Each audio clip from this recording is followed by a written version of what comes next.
visualizes mind, body, and spirit, and then we bounce to it. Concentrating on our energy. Then we come up, and then we go right hand, left hand, and then we go ready and ready. And to do ready and ready, this right knee comes up, the left one stays the same. This hand goes on our quadricep, and this goes down this way. And that's ready and ready. And from there, we have to do it. Huh? Are you doing it right? No, I think your left hand has to be down. And then that means your right knee must be up. And the left knee goes down. Yes. Now from there, we have to do backwards break fall kick. To do backwards break fall kick, we make our weight go down on our right hip, and then we have to, this leg will go down with the knee facing towards that wall as we cover with our hands this way, and we go down, and this hand comes up, and this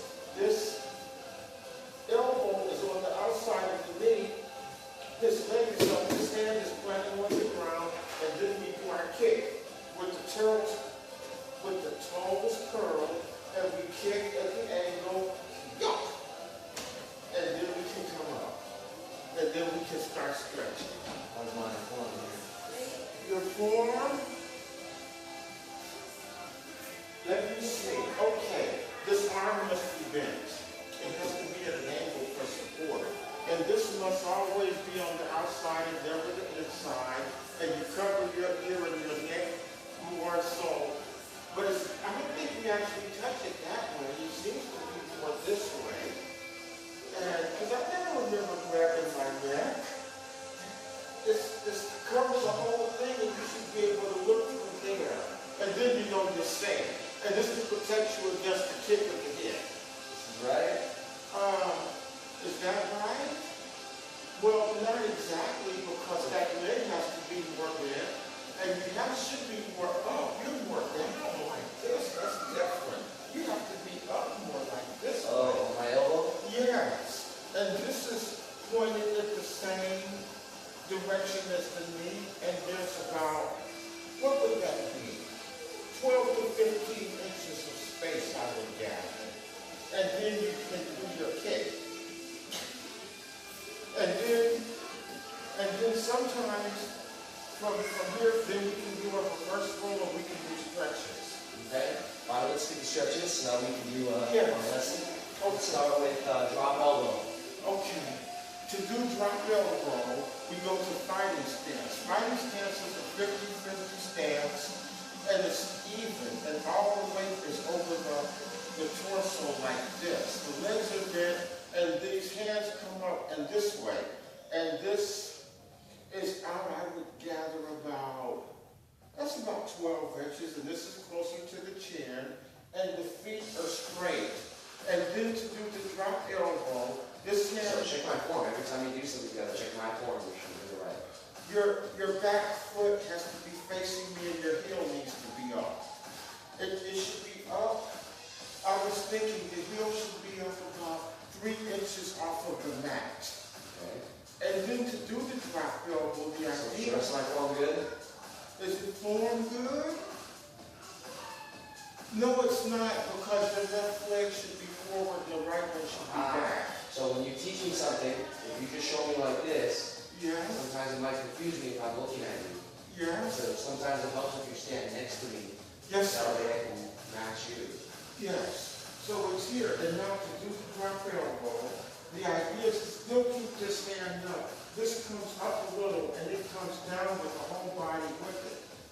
Up with a little twist. So that's what we wish to do. And you take your weight with you. Often in jiu-jitsu, many of the things we take our weight with us. And then if you did it on the other side, you would switch stances and you would go this. And it counter chambers. One's going to come up as the other comes down. Okay, there. So that's the drop elbow. And we can practice it with the hands. Good back. You want to use that one or you want to use both? I don't know, sir. You tell me, you're the teacher. What would you work the best?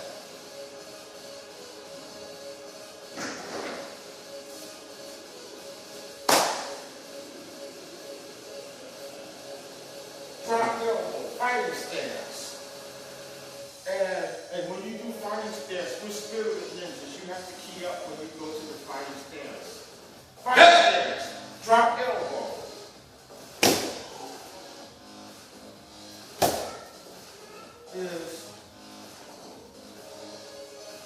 Let me see. This hand has to cover your chin, so it must come up. Even if you start with it up, it has to always cover your chin because we always cover our head for everything. Okay, other side. There it is. Yes.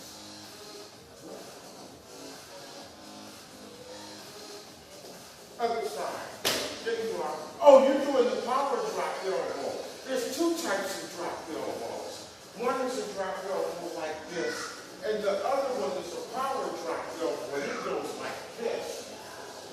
And both of them have body alignment. So there are two drop elbows you can do. There's a drop elbow part 1 and the drop elbow part 2. So the one that we normally do is this one, but I know that power drop elbow can break a slab of brick because I saw you all do it when you got your black belt. She broke a slab of brick, and you used the power elbow to do it. So what I'm showing you right now.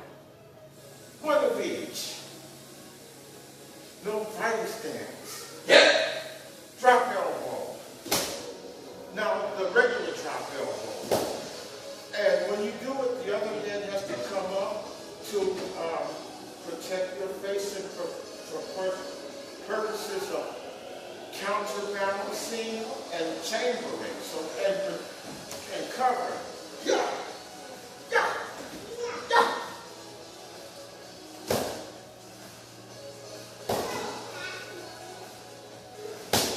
Oh, and you want to key on when you do each drop elbow, please. Because it's important to use the inner energy. Yeah. Yeah. And that hand has to always cover your face. When the elbow comes down, that one comes up. Yeah. Okay, let's go over it again. So the drop elbow, you go to fighting stance. One is up, but it still comes up. It's a chamber and a counterbalance. So we have to make this movement. Bending the knees, taking the body with us, with a little rotation, and please, you have to have your back foot up. And you twist off the earth. You use the earth with it. And if you do it right, you can break anything in the bag.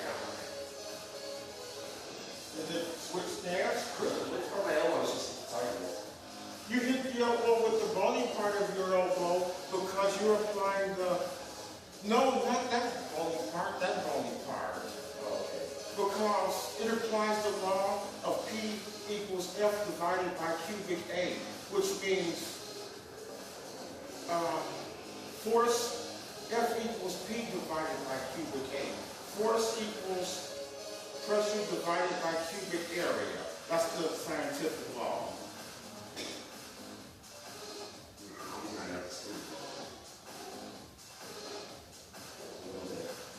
Well, we go by scientific principles.